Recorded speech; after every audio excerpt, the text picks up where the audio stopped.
구약성경 사사기 20장 1절부터 16절입니다. 오늘은 인간의 방책을 파하시다 이런 제목으로 말씀을 나누려고 합니다. 잠깐 기도하겠습니다. 사랑하는 주님, 이 시간에 우리가 말씀을 묵상할 때 함께 하시고 우리의 뜻이 무너질 때 아버지의 뜻이 서는 것을 기억하고 주의 뜻을 구하는 백성들이 되게 해 주옵소서. 부탁하며 예수님의 이름으로 기도하옵나이다. 아멘. 옛날에 어떤 전도사님 부부가 계셨는데 사모님이 설거지를 열심히 하는데 남편이 뒤와서 여보 사랑해 하려고 했답니다. 그랬더니 여자분이 사모님이 그랬답니다. 가족끼리 그러는 거 아니에요. 가족이 왜 그러면 안 되는지 모르겠지만 그랬답니다. 옛날에 철수 엄마가 이 아들을 데리고 할머니 집에 갔습니다. 그리고 철수가 엄마한테 물었어. 엄마, 아빠랑 어떻게 결혼했어? 연애했어? 아니면 중매했어? 그랬더니 엄마가 그랬습니다. 철수에게. 아니 나는 연애도 아니고 중매도 아니고 사기 결혼한 것 같아. 저 사기꾼 같아. 이러더라는 거예요. 얼마나 억울했으면 그런 말을 했느냐라는 거죠. 근데 가만히 철수가 보니까 엄마의 머리에 흰머리가 너무 많이 났어요.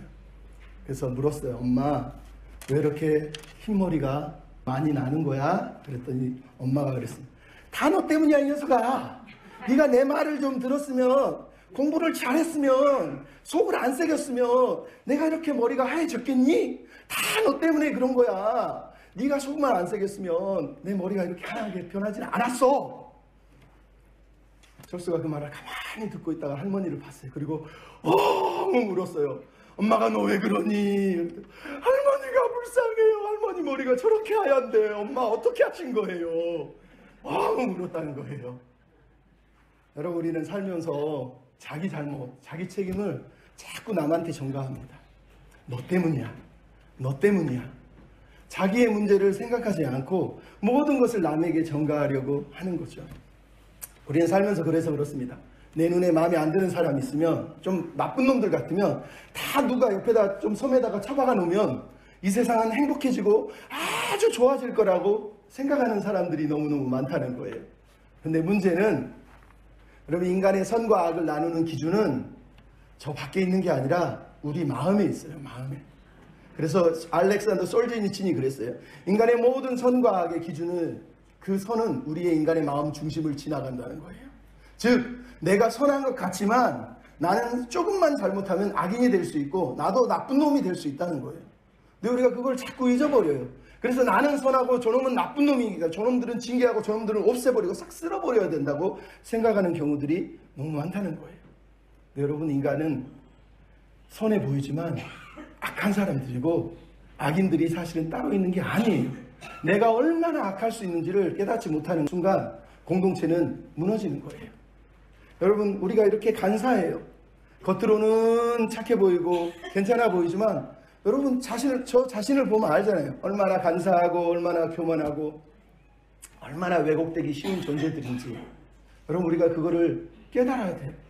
이런 존재들에게 하나님마저 없다면, 아니 하나님을 믿는 사람들인데도 불구하고 하나님에 대한 생각조차 안 하고 우리 스스로 뭔가를 만들어 가려고 한다면 그 공동체는, 그 교회는, 그 사회는 건강할까요?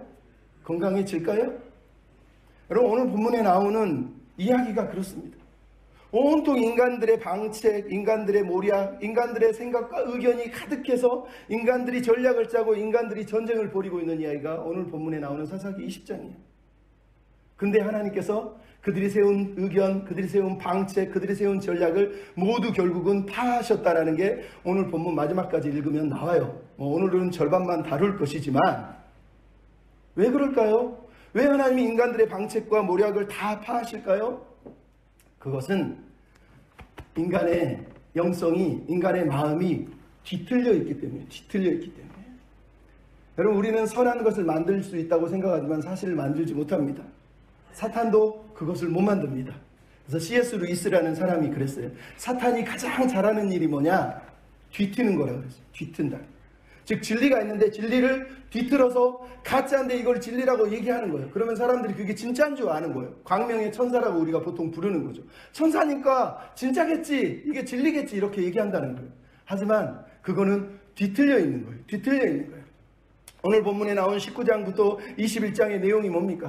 뒤틀린 영성을 가진 사람들 때문에 깨어진 사회, 혼란스러운 사회, 무너지고 타락한 사회의 모습을 보여주고 있단 말이에요.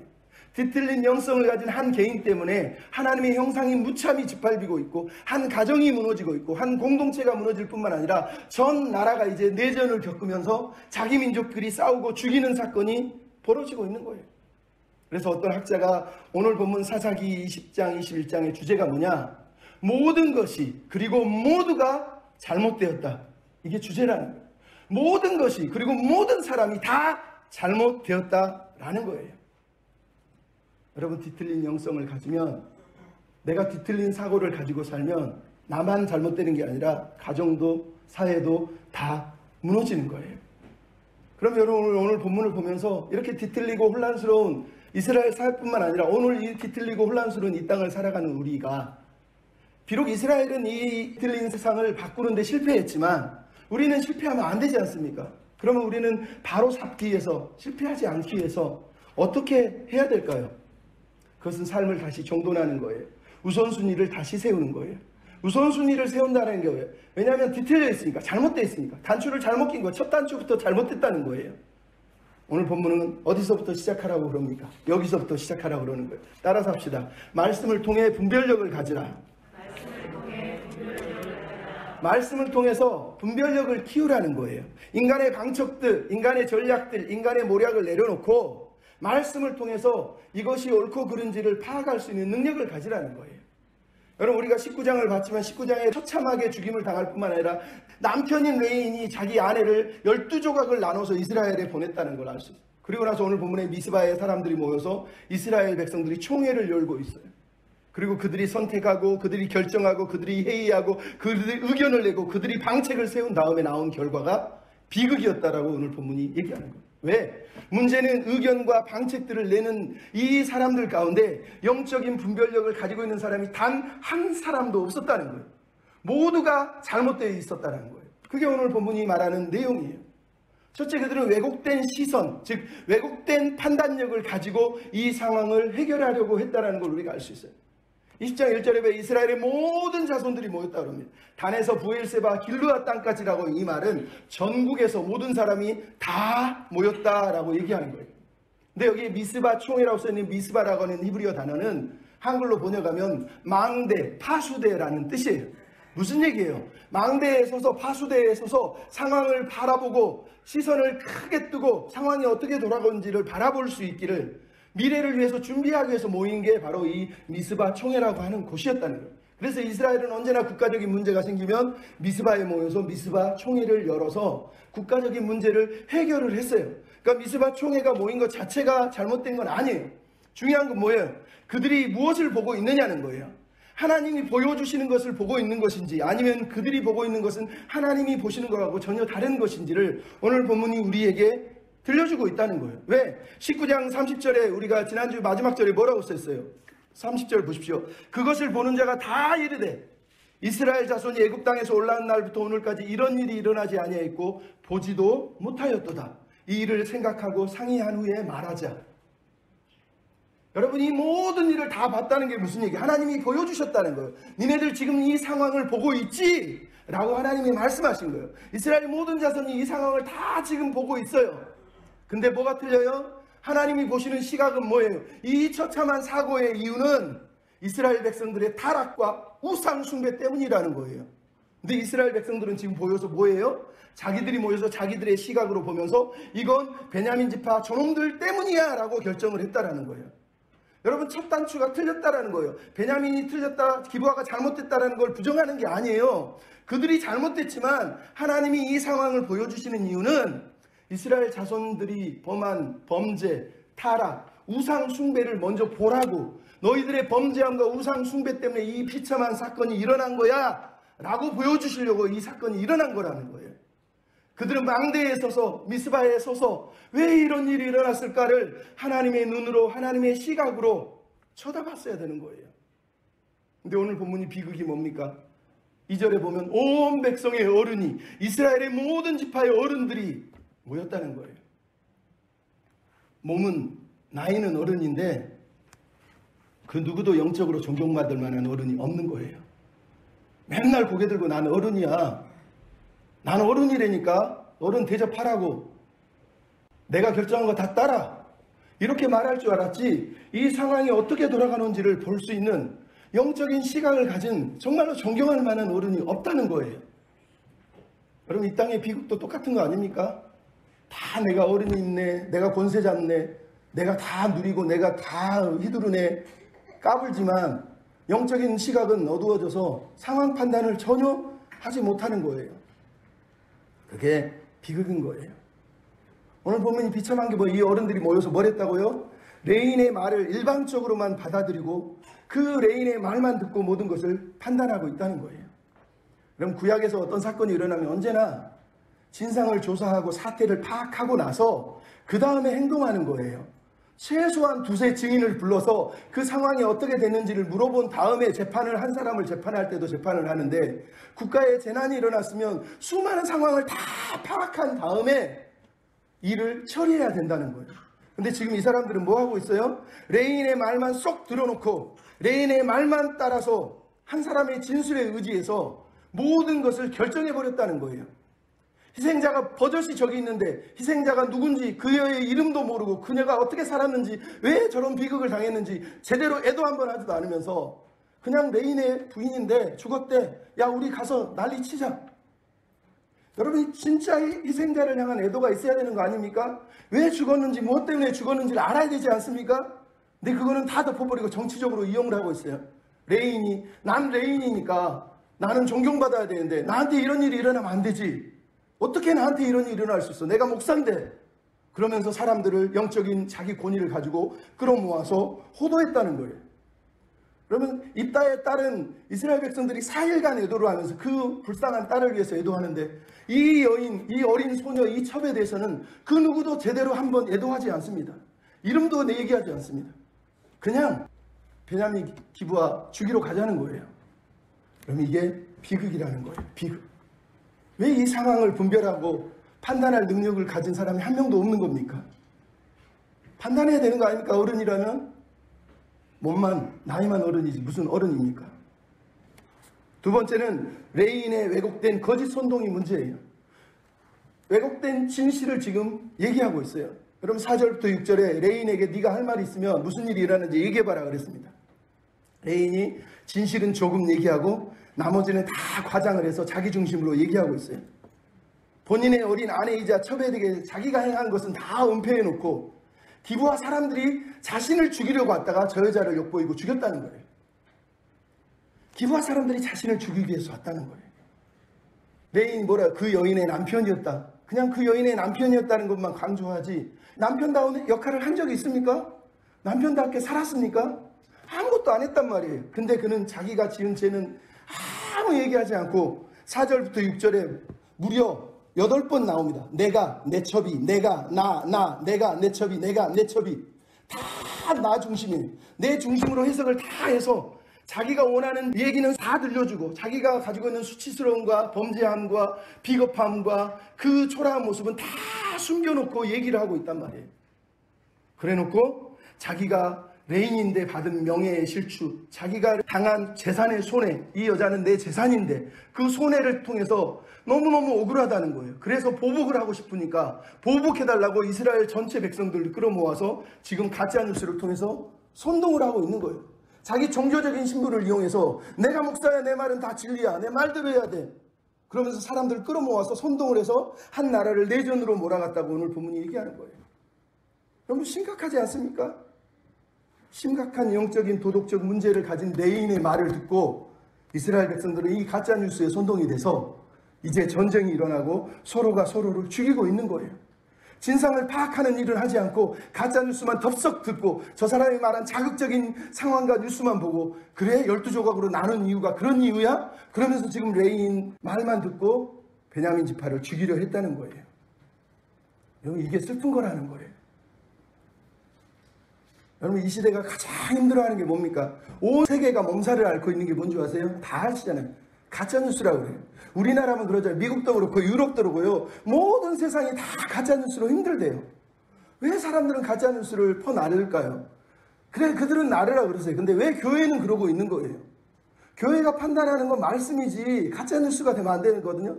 근데 여러분, 어른들 나는 불쌍하다고 봅니다. 유튜브를 계속 보고 유튜브가 진실이라고 믿는 사람들이 너무 많아요.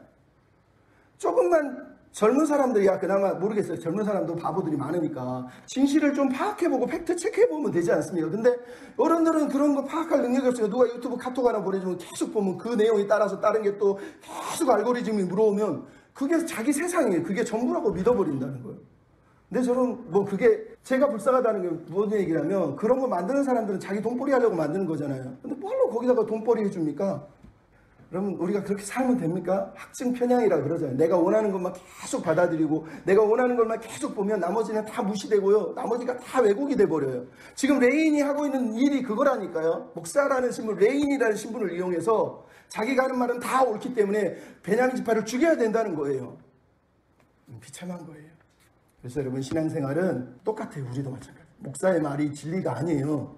목사는 언제든지 왜곡할 수 있고요. 목사라는 지위는 언제든지 타락할 수 있는 사람이라는 거예요. 잊으면 안 돼요. 우리를 끌고 가는 거는 말씀이지 타이틀이 아니에요. 찰스 스윈돌이라고 하는 미국의 유명한 목사님이, 그 대단한 목사님이 뭐라고 그래요? 나는 나의 동기를 감추고 교모한 수법으로 교인들을 내가 원하는 대로 행하도록 이용할 수 있는 존재입니다 라고 자기 고백을 했어요. 그럼 그 정도로 우리는 간사한 존재들이에요. 그래서 우리에게 필요한 게 뭐라고요? 말씀을 이해하고 말씀을 분별하고 말씀을 통해서 내 삶을 돌아볼 수 있는 분별력을 갖는 거예요. 여러분, 말씀 구절을 들먹인다고 그게 성경을 가르치는 건 아니에요. 성경 구절이 진리가 아니라 성경 전체를 통해서 하나님이 하시는 말씀이 진리인 거예요. 그래서 우리에게 필요한 건 성경적인 세계관을 갖는 거예요. 성경적인 세계관. 성경적인 세계관은 다 때려 던지고 저기 이 구절이 써 있으니까 진리래. 이게 써 있으니까 진리래. 그럼 그 마귀도 사용하는 거예요. 마귀도. 그래서 우리는 말씀을 분별하고 말씀을 통해서 우리 삶을 돌아보는 거예요.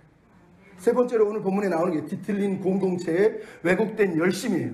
여러분, 레인의 가짜 뉴스를 듣고 나서 이스라엘 백성들이 지금 다 같이 모여서 레인이 방책을 내고 의견을 내라고 그러니까 방책을 내고 의견을 냈어요. 그래서 제비를 뽑아서 베냐민 지파와 전쟁하려고 사람들이 다 모였다는 거예요.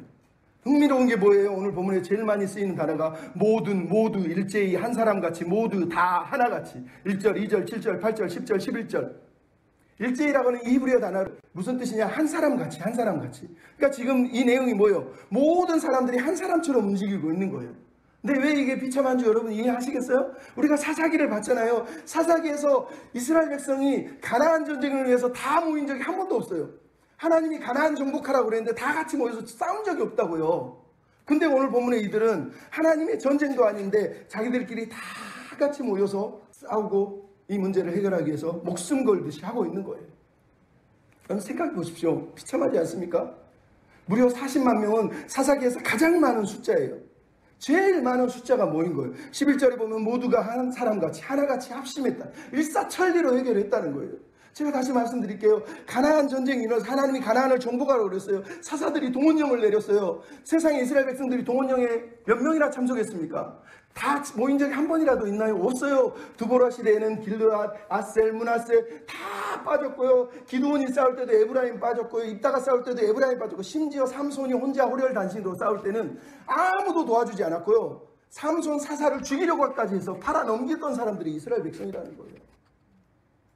하나님의 나라를 위해서 싸우라고 부를 때는 몸살이고 눈치 보고 손해볼까봐 그렇게 숨기고 있다니, 이제는 저 힘도 없고 아무 능력도 없는 베냐민 지파 한 놈 죽이자고 그러니까 다 같이 득달같이 모여서 자기 힘, 자기 명예 자랑하는 자리에서는 고개 뻣뻣이 들고 나와서 야, 우리 같이 의견 냈으니 이제 죽이러 가자. 여러분 이러고 있는 거예요. 왜 하나님 나라를 위해서 희생하는 것을 못하면서 자기 밥그릇 챙기고 자기 권력, 자기 인기, 자기 자리를 위해서는 이렇게 미친 듯이 달려갑니까? 그러면서 뭐라 그럽니까? 이건 악한 일이고 망령된 일이다. 지난주에 얘기했죠. 망령되다는 말이 네발라가 무슨 뜻이에요? 분별이 없다는 뜻이에요. 감각이 없다는 뜻이에요. 질서를 무너뜨린다는 뜻이에요. 하나님의 질서를 무너뜨리고 있는 게 누굽니까? 네발라는 저들만 범하고 있는 게 아니라 이스라엘 총회 지금 이 사람들도 범하고 있는 거예요. 근데 자기들이 지금 그것을 하고 있다는 걸 깨닫지 못하고 있는 거예요. 그러면서 1절이 뭐라고요? 여호와 앞에 우리가 모였다는 거예요. 2절은 뭐라고요? 3절까지 하나님의 백성의 총회라고 부르고 있어요. 그럼 이게 하나님의 백성의 총회입니까? 사사기 저자가 말하는 거예요. 하나님의 백성의 총회라고 모였지만 실제로는 인간들이 모인 인간의 회합이라는 거예요. 하나님의 총회가 아니라는 거예요. 조롱을 하고 있는 거예요. 하나님의 총회라고 모인 사람들이 어떻게 이럴 수 있냐는 거예요. 하나님께 물어보는 기도하는 사람이 단 한 명도 없고 지들끼리 회의하고 지들끼리 제비 뽑아서 지들끼리 군사 조직해가지고 달려가서 전쟁을 벌였다는 거예요. 여러분, 이게 오늘 본문이 들려주고 있는 비참함이에요. 레인이라고 하는 한 개인의 말만 듣고 사적인 총회가 돼서 모든 사람들이 이 레인의 말에 속아 넘어가서 레인을 위해서 전쟁을 하고 있는 거예요. 여러분, 이게 이 시대의 목사들이 하는 짓하고 비슷하지 않습니까? 타락한 분들 말하는 거예요. 비참한 겁니다. 마지막으로 오늘 본문의 베냐민 지파를 보십시오. 12절로 18절에 그들은 이스라엘 총회가 있다는 얘기를 들었으면 최소한 이스라엘 백성이면 언약 백성이면 총회에 모여야 돼. 근데 3절을 보면 뭐라고요? 기로는 들었는데 참석하지를 않았어요. 왜? 자기들끼리 사태 파악하고 그리고 나서 자기들끼리 회의를 하고 있는 거예요. 그 다음에 이스라엘 백성이 사자를 보내서 두루 보내면서 베냐민 지파 니네 불량배들 내놔라 그랬더니 뭐라 그럽니까? 아니야, 우리는 니네 말 듣지 않을 거야. 그러면서 전쟁을 오히려 준비하고 전쟁하려고 했다고 얘기하는 거예요. 베냐민 지파에게 기준이 하나 있다는 걸 우리가 알 수 있어요. 뭐예요? 혈연, 지연. 그러면 이 땅에서 가장 힘겨운 게 뭐예요? 혈연과 지연이 가족주의란 말이에요. 가족주의. 너 성이 뭐야? 나랑 같은 성씨네. 너 동네 어디야? 야, 우리가 남이가. 여러분, 그때나 지금이나 똑같은 거예요. 왜 베냐민 지파가 총회에 안 갑니까? 그래도 우리 지파 사람들인데 팔이 안으로 굽는 거예요. 그래도 내 사람들인데. 여러분, 옳고 그른 것을 분별하는 게 아니에요. 그냥 혈연주의, 지역주의, 가족주의가 이 사람들을 끌고 가고 있는 것을 보여주고 있는 거라는 거예요. 여러분, 교회를 다니는 사람들이 내 편이네, 내 사람이네, 너는 내 사람이야. 자꾸 내 편만 삼는 것을 만드는 건 그 사람이 타락한 거예요. 타락한 거. 반대하는 사람의 말을 들으려고 하지 않고 그냥 나를 응원해주는 사람만 쳐다보고 박수 쳐줘. 그래, 좋아. 너는 나랑 같이 가자. 여러분, 우리가 만드는 우상이 그런 거예요. 내 하나님이에요. 나의 하나님이에요. 여러분, 그게 당신의 하나님일 수 있지만 성경의 하나님이 아닐 수가 있다니까요. 그래서 우리가 필요한 건 나의 하나님이 아니라 성경의 하나님을 우리가 믿어야 되는 거예요. 그러려면 우리의 열심이 정말로 하나님의 뜻에 부합한지, 우리의 열정이, 우리의 헌신이 하나님을 혹시 이용하면서 하나님의 이용해 먹으면서 지금 자기 영광을 위해서 그러고 있는 건 아닌지 여러분, 우리가 물어봐야 된다니까요. 왜 이런 일이 일어났지? 뭐 때문에 이런 일이 일어난 거야? 하나님의 시선으로 바라보고, 그리고 저 일이 나에게도 일어날 수 있다는 걸 깨달아야 돼요. 선줄로 생각한 자 넘어질까 조심하라. 성경이 얘기하잖아요. 모든 인생의 불행들은 저 사람이 악해서만 그런 게 아니라 나도 그렇게 악할 수 있다는 걸 여러분 알아야 돼요. 우리는 선한 사람이 아니라 전적으로 타락한 백성이라니까. 부패한 양심을 가지고 살아요. 예수를 믿었음에도 내 안에 있는 죄성은 언제나 나를 죄 가운데 끌고 가요. 무너뜨리려고 한다니까요. 심지어 종교라는 이름으로 종교가 이기심에 함몰되는 그 순간 공동체는 타락하게 돼 있어요. 공동체가 하나님의 말씀에 엎드리지 않는 그 순간 모든 공동체는 타락하고 무너지게 돼 있는 거예요. 그래서 여러분, 우리가 교회가 깨어 있어야 돼요. 건강한 교회가 되기 위해서는 우리가 죄인인 걸 깨닫는 거, 두 번째 우리가 말씀 위에 바로 서는 거, 이 두 가지가 가장 첫걸음이에요.